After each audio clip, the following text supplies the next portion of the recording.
Olá, irmãos em Cristo. Eu me chamo Marina Morim e mais um dia estou com vocês aqui para a leitura das Escrituras. Hoje nós daremos início ao livro de Ruth. O livro de Ruth é um livro curtinho, ele só tem 4 capítulos e assim daremos continuidade ao início, também ao livro de 1 Samuel, mas não antes sem a nossa oração. Oremos. Pai nosso que estás no céu, santificado seja o teu nome.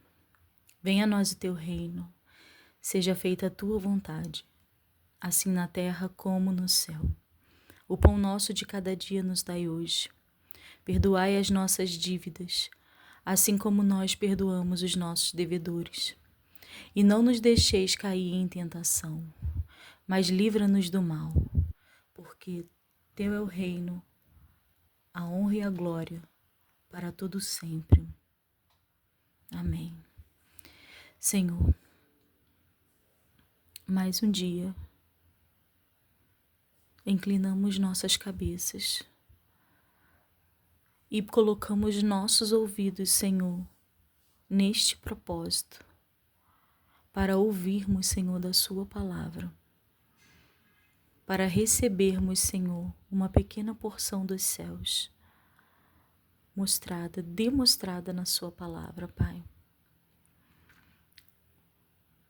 Por isso, Pai, eu peço que o Senhor venha neste dia nos visitar, esteja conosco para a leitura, para o estudo, Pai.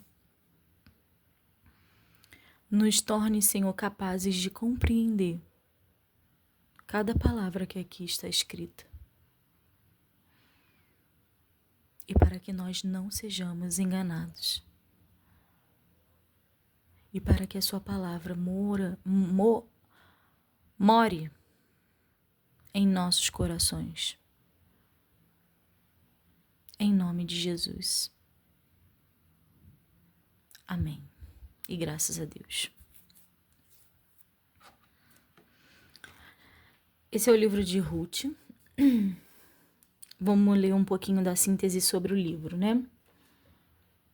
O livro de Ruth descreve a direção providencial de Deus na vida de uma família israelita, devido à morte do genitor e de seus 2 filhos em terra estrangeira.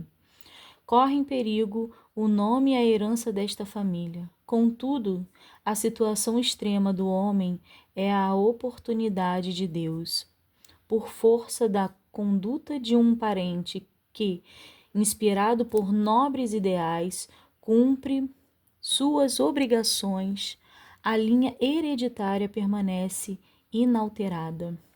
A união de Boaz, o hebreu, e Ruth, a moabita, converte-se no meio pelo qual Deus cumpre seu misericordioso propósito. Com relação às mensagens todas das Escrituras Sagradas, o livro nos proporciona uma perspectiva da história do Natal e dos acontecimentos do Pentecoste. A genealogia culmina no rei teocrático Davi, e cuja linha genealógica é prometido o advento do Messias. Isto ocorre com a inclusão de uma mulher de descendência moabita, mediante a qual se abre diante de nossos olhos a perspectiva pentecostal do significado universal do Messias. Não é somente o Salvador de Israel, mas da raça humana. O livro, falando um pouquinho do autor, diz que no grego e em traduções posteriores, o livro de Ruth vem em seguida ao de Juízes, visto que foi em seu tempo que ocorreu a história narrada neste livro. Na Bíblia hebraica, faz parte dos chamados Escritos Sagrados, uma subdivisão dos 5 pergaminhos que se liam em público nos dias da festa de Israel. A história de Ruth culmina na época da colheita. Este relato era lido em geral durante a semana, uma festa da colheita de trigo. que se denominou mais tarde Festa de Pentecoste. Não se conhece seu autor. O anúncio do capítulo 1, versículo 1, no sentido de que a história aconteceu nos dias em que julgavam os juízes, indica que a época dos juízes pertencia ao passado. Pela forma como o autor descreve acerca de Davi no capítulo 4, 17, e da genealogia em capítulo 4, do 18 ao 22, fica demonstrado que conhecia o esplendor do reino de Davi. Esta consideração indicaria que o livro foi escrito antes que o reinado perdesse sua glória, possivelmente na última parte do reinado de Davi ou imediatamente depois. Livro de Ruth, capítulo 1. Noemi e suas noras Orfa e Ruth. E sucedeu que, nos dias em que os juízes julgavam, houve uma fome na terra, pelo que o homem de Belém de Judá saiu a peregrinar nos campos de Moabe, ele e sua mulher e seus 2 filhos.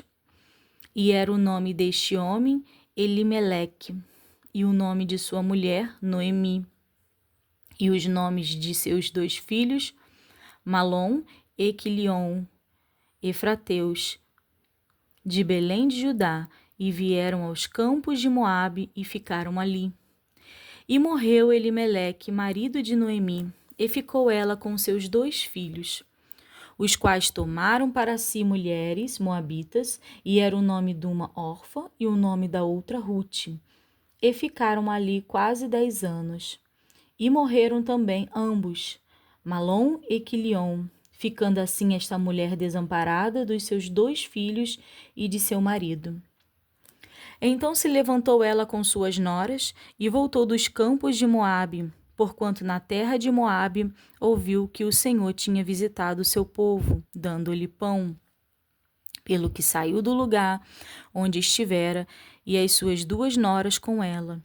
E, indo elas caminhando para voltarem para a terra de Judá, disse Noemi às suas 2 noras: Ide, voltai cada uma à casa de sua mãe, e o Senhor use convosco de benevolência, quando vós usaste como vos usastes com os defuntos e comigo.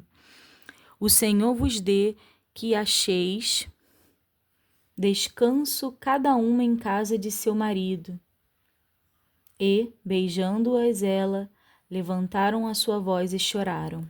E disseram-lhe: Certamente voltaremos contigo ao teu povo. Porém Noemi disse: Tornai, minhas filhas, por que ireis comigo? Tenho eu ainda no meu ventre mais filhos, para que vos fossem por maridos? Tornai, filhas minhas, ide-vos embora, que já muito velha sou para ter marido. Ainda quando eu dissesse, tenho esperança, ou ainda que esta noite tivesse marido e ainda tivesse filhos, esperá-lo-eis até que viesse a ser grandes? Deter-vos-eis por eles sem tomardes marido? Não, filhas minhas, que mais amargo me é a mim do que a vós mesmas, porquanto a mão do Senhor se descarregou contra mim. Então levantaram a sua voz e tornaram a chorar. E Orfa beijou a sua sogra, porém Ruth se apegou a ela. Pelo que disse: Eis que voltou tua cunhada ao teu povo e aos seus deuses. Volta tu também após a tua cunhada. Disse, porém, Ruth: Não me instes para que te deixe, nem me afaste de ao pé de ti, porque aonde quer que tu fores, irei eu, e onde quer que pousares à noite, ali pousarei eu. O teu povo é o meu povo, o teu Deus é o meu Deus. Onde quer que morreres, morrerei eu, e ali serei sepultada. Me faça assim o Senhor, e o outro tanto, se outra coisa que não seja a morte me separar de ti. Vendo ela, pois, que de todo estava resolvida para ir com ela, deixou de lhe falar nisso. Assim, pois, foram-se ambas, até que chegaram a Belém. E sucedeu que, entrando elas em Belém, toda a cidade se comoveu por causa delas, e diziam: Não é esta Noemi? Porém, ela lhes dizia: Não me chames Noemi, chamai-me Mara, porque grande amargura me tem dado o Todo-Poderoso.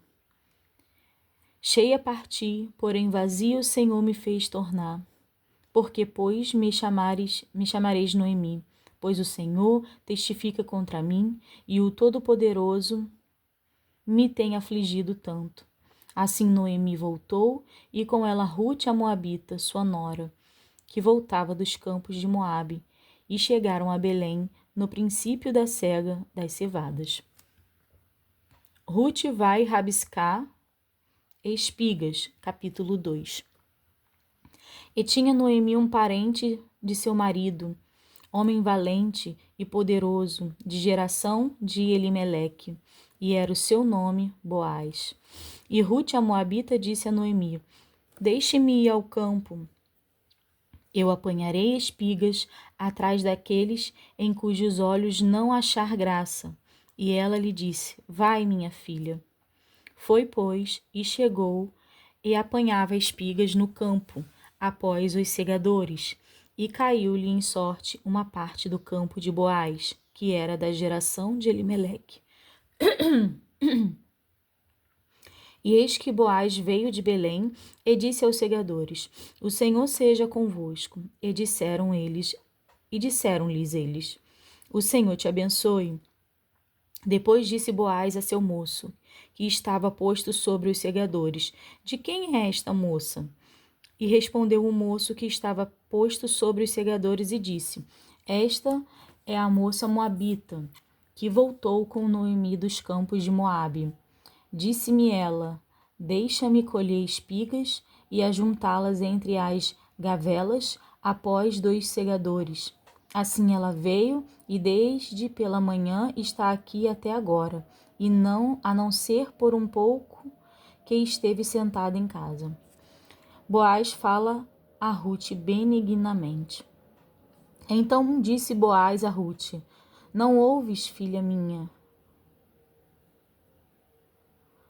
Não vais colher a outro campo, nem tampouco passeis daqui. Porém aqui te ajuntarás com as minhas moças. Os teus olhos estarão atentos no campo que cegares, e irá após delas. Não dei ordem aos moços que te não toquem?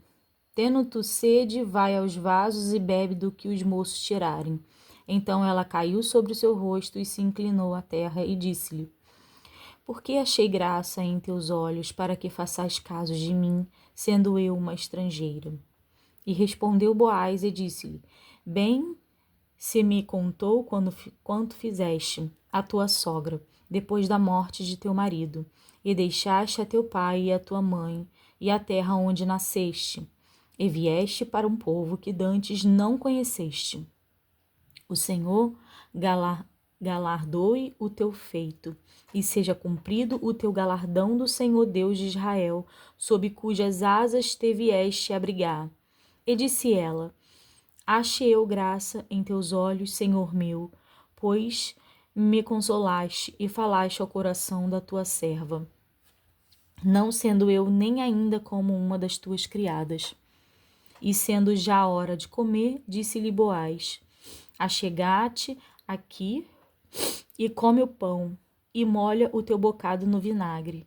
E ela se assentou ao lado dos segadores, e ele lhe deu o trigo tostado, e comeu, e se fartou, e ainda lhe sobejou. E, levantando-se ela a colher,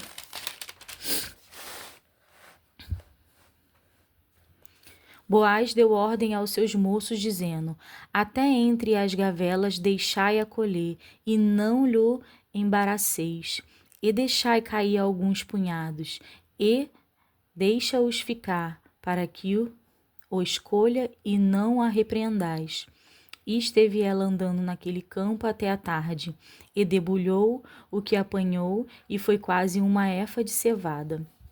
E tomou-o e veio à cidade, e viu sua sogra o que tinha apanhado. Também tirou e deu-lhe o que lhe sobrejava depois de fartar-se. Então disse-lhe sua sogra: Onde colheste hoje e onde trabalhaste?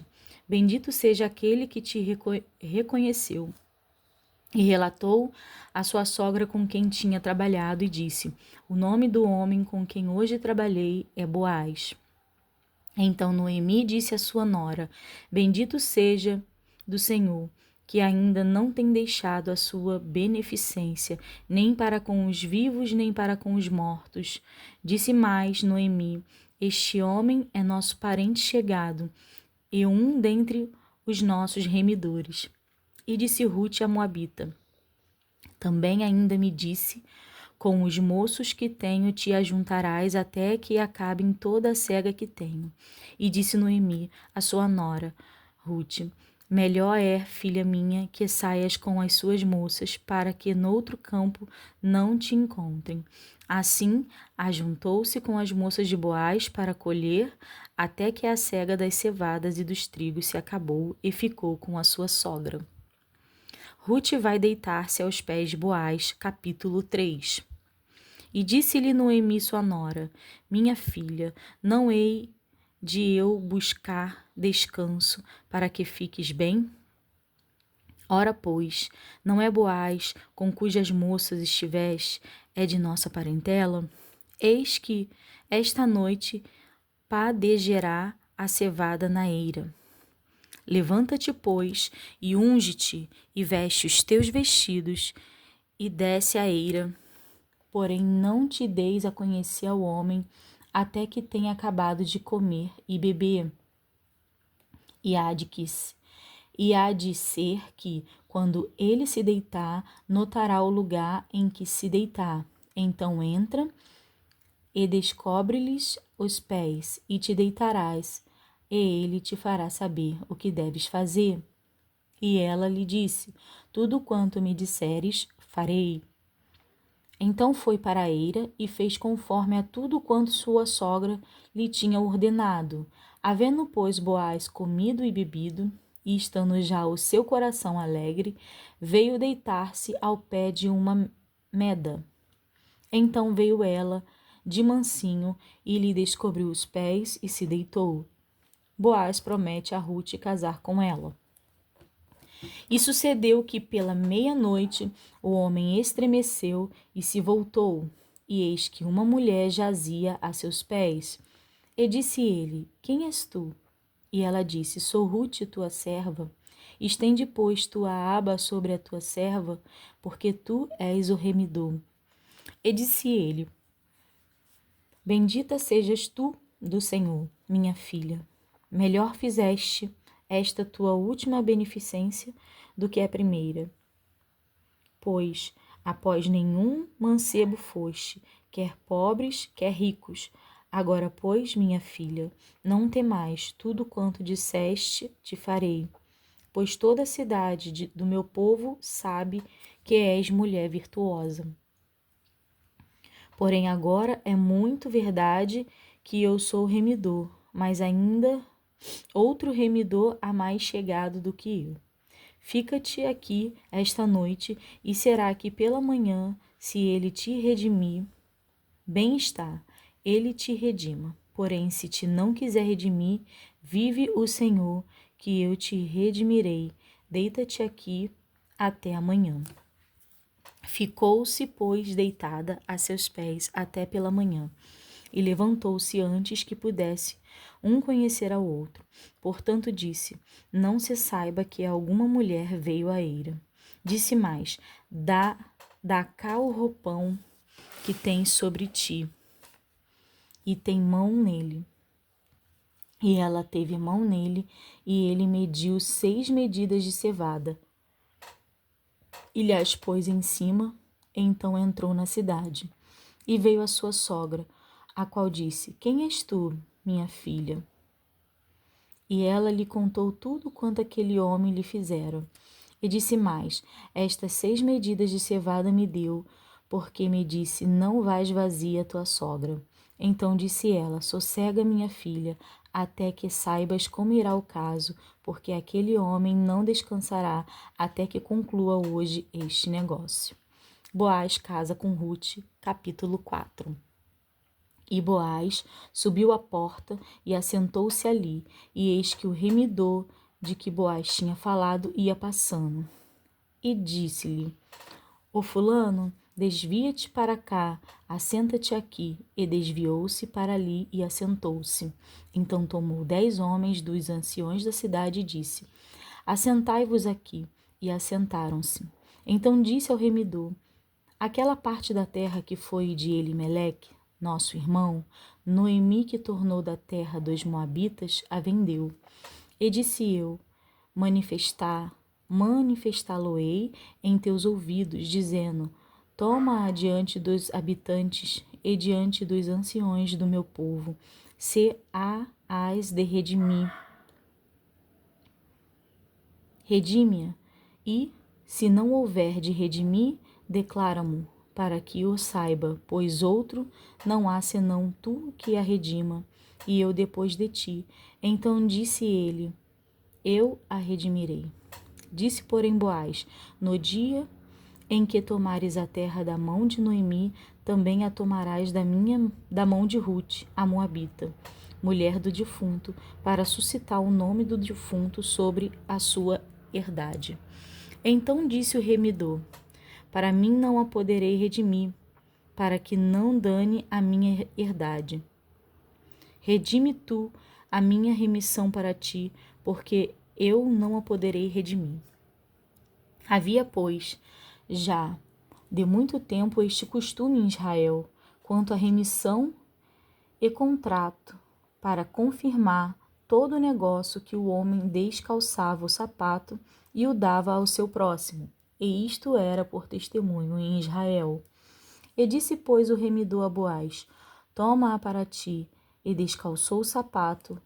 Então Boaz disse aos anciões e a todo o povo: sois hoje testemunha de que eu tomei tudo quanto foi de Elimeleque e de Quilion e de Malom e da mão de Noemi, e de que também tomo por mulher Ruth, a moabita, que foi mulher de Malom, para suscitar o nome do defunto sobre a sua herdade, para que o nome do defunto não seja desarraigado dentre seus irmãos e da porta do seu lugar.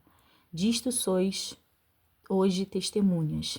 E todo o povo que estava na porta e os anciões disseram: somos testemunhas, o Senhor faça a esta mulher que entra na tua casa, como a Raquel e como a Leia, que ambas edificaram a casa de Israel, e ate já valorosamente em Efrata. E faze-te nome afamado em Belém, e seja a tua casa como a casa de Pérez, que Tamar teve de Judá, da semente que o Senhor te der desta moça. Ruth dá à luz a Obed, avô de Davi. Assim tomou Boaz a Ruth, e ela lhe foi por mulher, e ele entrou a ela, e o Senhor lhe deu conceição e teve um filho. Então as mulheres disseram a Noemi: bendito seja o Senhor, que não deixou hoje de te dar remidor, e seja o seu nome afamado em Israel. Ele te será recriador da alma, e conservará a tua velhice, pois tua nora, que te ama, o teve, e ela te melhor é do que 7 filhos.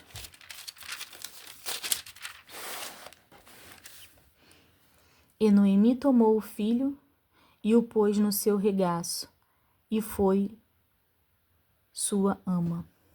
E as vizinhas lhes deram um nome, dizendo: a Noemi nasceu um filho, e clamaram o seu nome Obed. Este é o pai de Jessé, pai de Davi. Estas são, pois, as gerações de Pérez. Pérez gerou a Esrom, e Esrom gerou a Arão, e Arão gerou a Aminadab, e Aminadab gerou a Naasson, e Naasson gerou a Salmão, E Salmão gerou a Boaz, e Boaz gerou a Obed, e Obed gerou a Jessé, e Jessé gerou a Davi. Lindo, né? A história de Ruth é bem impactante. Agora nós vamos entrar em 1 Samuel.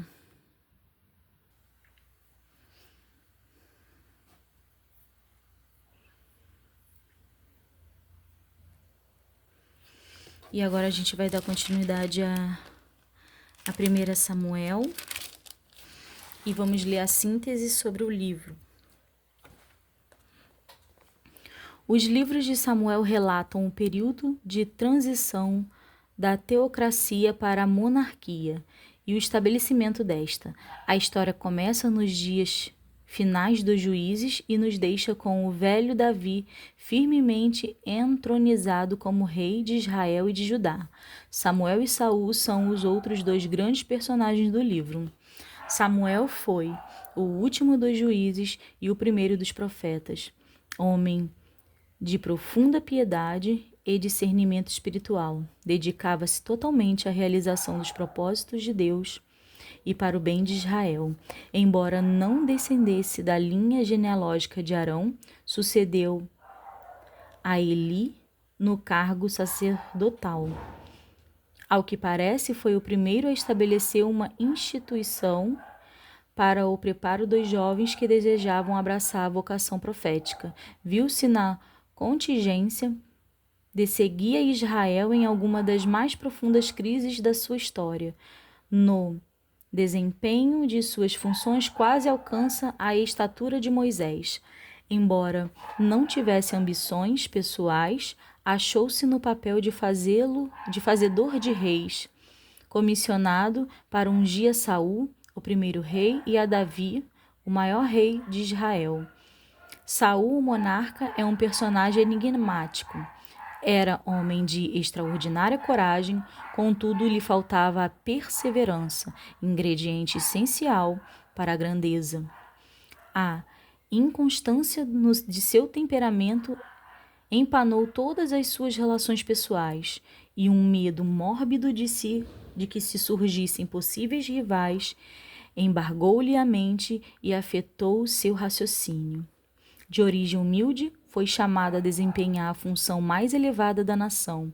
Finalmente, sem haver alcançado o êxito que lhe desse direito de ser sepultado em um túmulo real, seus ossos foram devolvidos à sua terra de origem. Davi é um dos grandes personagens da história bíblica. Como Saul, procedia de família humilde, mas era dotado de atributos de ordem superior. Era homem com dotes de comando, capaz de conseguir e manter a lealdade dos seus subordinados. Alguns de seus servos mais fiéis provinham de lugares situados fora de Judá e de Israel. Itai, por exemplo, era oriundo de Gade. Davi era administrador prudente e podia julgar com acerto a natureza humana. Sua capacidade de tomar decisões rápidas fica bem demonstrada por sua solução do delicado problema que surgiu com respeito a Mefibosete. Era poeta altamente inspirado. Suas canções de louvor enriqueceram a adoração, primeiro do templo e depois da igreja cristã. Pensaríamos que o elevar-se a tão grande altura e a um custo tão alto lhe houvesse dado forças para vencer a tentação. Todavia, seu poder de resistência não era maior do que o dos outros mortais. Mesmo levando-se em consideração a época em que viveu, devemos admitir que não era uma pessoa de resistência quando se lhe apressava a tentação. Contudo, apesar de suas fraquezas, percebeu claramente os propósitos de Deus para o seu povo e previu a vinda do rei messiânico, a quem ele, em sua vida, representou de modo imperfeito. Os livros de Samuel proporcionam-nos um capítulo indispensável nos anais do trato de Deus com o povo Israel. com seu povo Israel, e sua preservação e preparação para seus duplos fins, serem depositários dos oráculos de Deus e trazerem à luz, no seu devido tempo, o mais importante filho do grande Davi. Sobre o autor, em nenhuma parte se nos diz quem escreveu este livro. A declaração constante de 1 Crônicas 29:29 sugere-nos de modo vigoroso que Samuel escreveu de coautoria com Natã e Gade. O primeiro livro de Samuel. Eucana e suas mulheres, capítulo 1. E houve um homem de Ramatim, de Zofim, da montanha de Efraim, cujo nome era Eucana, filho de Jeroão, filho de Eliú, filho de Tou, filho de Sufi, Efrateu. E este tinha duas mulheres, o nome de uma era Ana e o nome da outra Penina. E Penina tinha filhos, porém Ana não tinha filhos. Subia, pois, este homem da sua cidade de ano em ano a adorar e a sacrificar ao Senhor dos Exércitos em Siló. E estavam ali os sacerdotes em Siló, e estavam ali os sacerdotes do Senhor, Ofni e Finéias, os dois filhos de Eli. E sucedeu que no dia em que Eucana sacrificava, dava ele porções a Penina, sua mulher, e a todos os seus filhos, e a todas as suas filhas. Porém a Ana dava uma parte excelente, porquanto ele amava Ana. Porém o Senhor lhe tinha cerrado a madre, e a sua competidora excessivamente a irritava para a embravecer, porquanto o Senhor lhe tinha cerrado a madre. E assim o fazia ele de ano em ano, quando ela subia à casa do Senhor.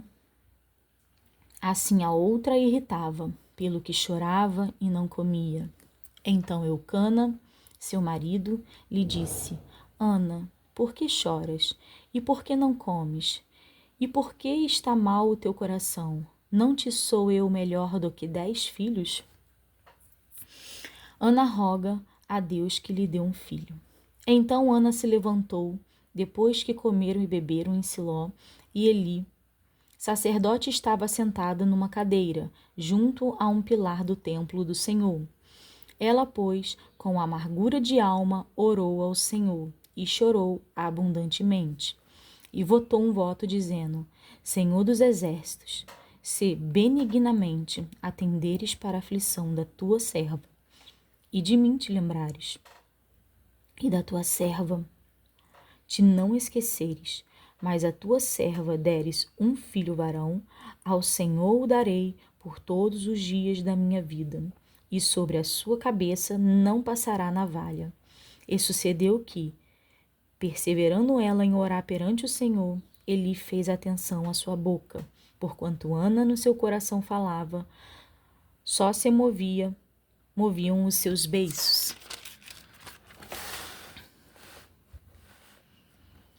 Porém, não se ouvia sua voz, pelo que Eli a teve por embriagada.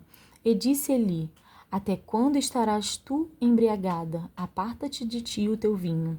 Porém Ana respondeu e disse: Não, Senhor meu, eu sou uma mulher atribulada de espírito, nem vinho nem bebida forte tenho bebido, porém tenho derramado a minha alma perante o Senhor.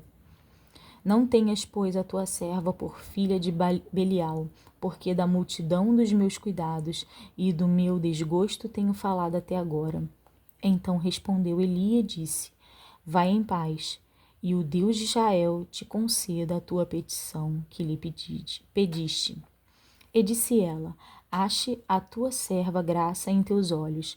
Assim a mulher se foi seu caminho, e comeu, e o seu semblante já não era triste.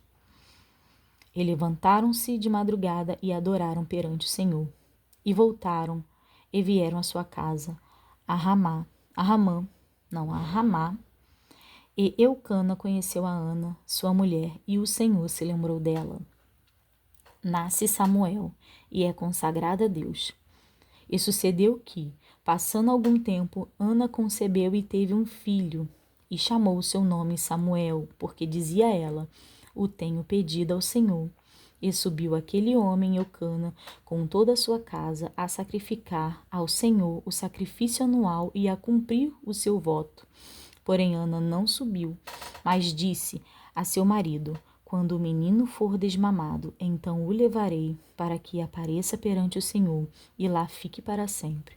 E Eucana, seu marido, lhe disse: faze o que bem te parecer em teus olhos, e fica até que o desmames, tão somente confirme o Senhor a sua palavra.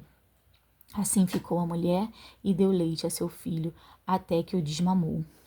E, havendo-o desmamado, o levou consigo, com 3 bezerros, e um efa de farinha, e um odre de vinho, e o trouxe à casa do Senhor, a Siló, e era o menino ainda muito criança.